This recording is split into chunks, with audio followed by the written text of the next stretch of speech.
औज़ुबिल्लाहिमिनश्शैतानिर्रजीम बिस्मिल्लाहिर्रहमानिर्रहीम। प्यारा दोस्तों, तमाम के हिकिड़ी अजीब व ग़रीब हुज़ूर अलैहिस्सलातु वस्सलाम जे ज़माने मुबारक जी ॻाल्हि ॿुधायां। हिकिड़ो असाबी हो, ग़रीब थी पियो, गुज़र सफ़र उनजो तंग थी पियो। पोइ हू हुज़ूर नबी करीम साहिबुल औलाद सल्लल्लाहु अलैहि वसल्लम जी ख़िदमत मुबारक में हाज़िर थियो। अर्ज़ु कयईं, या रसूल अल्लाह, दुआ फ़रमायो, रिज़्क़ जी तंगी आहे, दुआ फ़रमायो त अल्लाह साईं बरकत अता फ़रमाए, रिज़्क़ अता करे। महबूबन करीमन सल्लल्लाहु तआला अलैहि वसल्लम जन उन असाबी सगोरे जी अर्ज़ ते पाण दुआ घुरियऊं। साहबी खे पक थी वई त मुंहिंजे सोणे हबीब जेका दुआ घुरी आहे सा क़बूल थी वई। हीउ फ़ौरन घर आयो, पंहिंजी घरवारी खे चयईं त ॾे ख़बर का घर में का ॻाल्हि थी आहे, छो त महबूबन करीमन खां दुआ घुरायो आहे रिज़्क़ जी। मूंखे यकीन आहे त महबूब जी दुआ रद्द कान थींदी आहे, दुआ क़बूल थी वेंदी, ज़रूरु कुझु न कुझु थियो हूंदो। माई सगोरी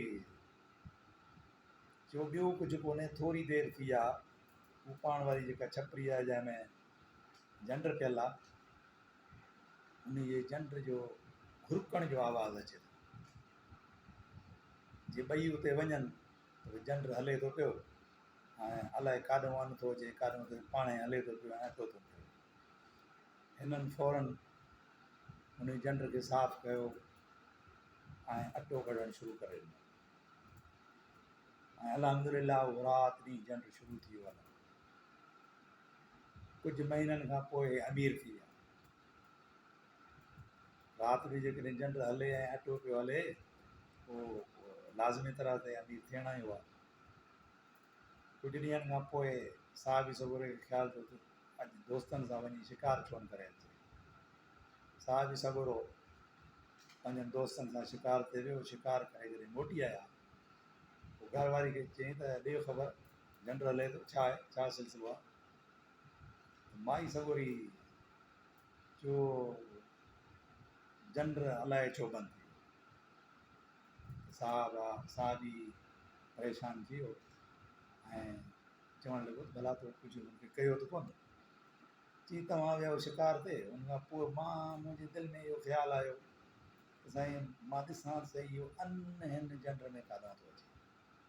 ॾाढी हेॾो होॾो कोशिशि कयमि पर मूंखे नज़र न आयो अन्न किथां थो अचे। पोइ मां मथियों पुड़ जेको आहे खणी ॾिठो त बसि उहो ॻारे में जेको आहे अन्न पियो आहे, ॿियो अञा आहे कोन। बसि पुड़ खयों त मूं वरी रखियो त मूंखे झंड कोन। साहिबी चयो त वॾो ज़ुल्म करे छॾियो। वरी भॻो मुंहिंजे महबूब जी ख़िदमत में, क़िबला साईं झंड बंदि थी। उहो उते पाण फरमायाऊं, ॿियो ख़बर तव्हांजी उन सां का हरकत कोन कई आहे उन झंड सां।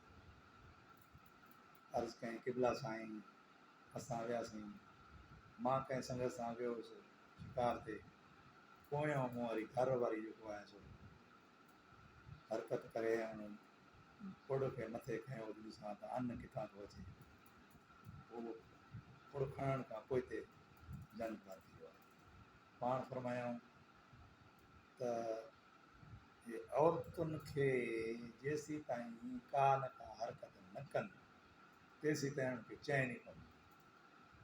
सो बाबा, जेकॾहिं इन पुड़ खे इहा तुंहिंजी माई न खणे हा, इहो क़यामत ताईं हले हा, अव्हां खां पोइ ते मुंहिंजी ॿी उमत बि उन खां फ़ैज़ हासिल करे। सो हाणे नामुमकिन आहे। सो चवण जो मतिलबु इहो आहे त होॾां मुंहिंजे महबूब सल्लल्लाहु अलैहि वसल्लम जो दुआ असर, तव्हांजो दुआ जो असर मुबारक ॾिसो त झंड पाणे हलणु शुरू थी वियो। किथां अन्न पियो अचे, किथां कीअं झंड पियो हले ऐं हीअ अमीर थी वियो। हेॾां मुंहिंजे साहबी, मुंहिंजे महबूब जे साहबा किराम जा ईमान ॾिसो त दुआ घुराइण था वञनि त महबूब दुआ घुरनि था त उन्हनि खे यकीन थी थो वञे त महबूबनि जी दुआ क़बूल थी वई आहे, मोटी अची हीअ रंग ॾिसनि। हेॾां औरतुनि जा हाल ॾिसो त औरतुनि खे किथे बि चैन कोन थो अचे, का न का हरकत आहे आहे। पोइ इहो बि बुज़ुर्ग ॿुधायो पिए त जेसीं ताईं औरतूं को जहिड़ो न कराइनि या को फसाद न कराइनि या का हरकत न कनि तेसि ताईं उन्हनि खे चैन कोन थो अचे। इन करे इहे सॼियूं ॻाल्हियूं ज़हन में रखणियूं आहिनि, औरतुनि जूं हरकतूं बि।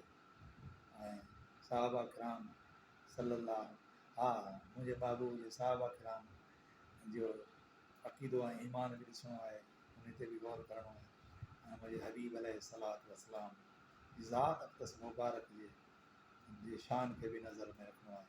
अलाह ताला तव्हां असां सभिनी खे महबूब जी मोहबत सां नवाज़े, साहबा किराम जे मोहबत सां नवाज़े ऐं औरतुनि ते ख़ासि नज़र रखण जी तौफ़ीक़ अता फ़रमाए। मा अलैना इल्लल बलाग।